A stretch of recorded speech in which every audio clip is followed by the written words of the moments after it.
Hey everybody, my name is Miguel and I am the co-founder of Rise. This is day 2 of launching Rise 2.0, and today I wanted to talk to you about one of our really big new features, which we call time entry suggestions.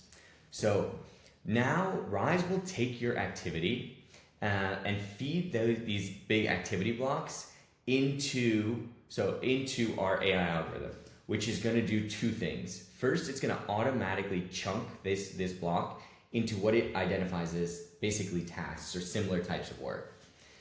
Second, it's going to annotate each of those blocks. So it's going to provide a description, a title, which you can see here. And this is the time entry suggestion.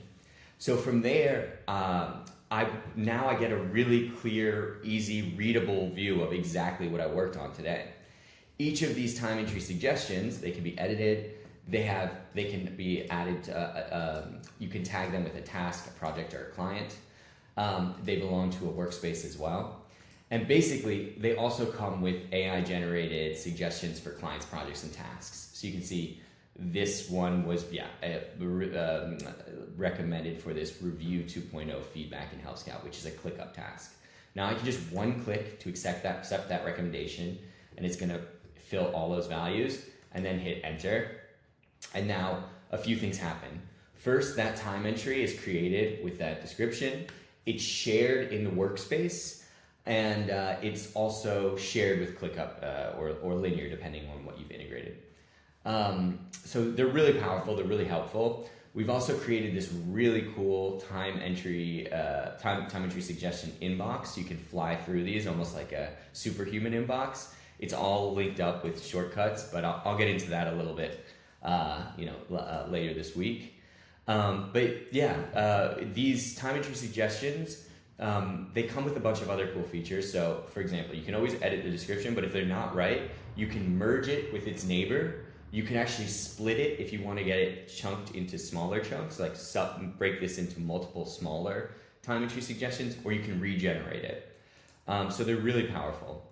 The other thing I was going to cover is some settings. So first, if you're not loving time entry suggestions, you can always toggle to expand the activity column and disable the time entry column and get Rise back to more of a v1.0. Additionally, if you go to Settings Coach, you can disable these. You can update the language for which they're generated in, so that's really nice. You can choose to automatically remove approving these AI-generated time entry suggestions at all. And finally, you can set the minimum time entry minutes. This is basically the target size of these time entries. If you want to go, you can go as low as 1 minute. You'll get a lot more time entries, but they'll be much more granular. This is really, really high-level overview of the feature. I hope you guys enjoy it. Please let me know if you have any questions or feedback. We are, really excited to have you on board. Thanks so much for using Rise.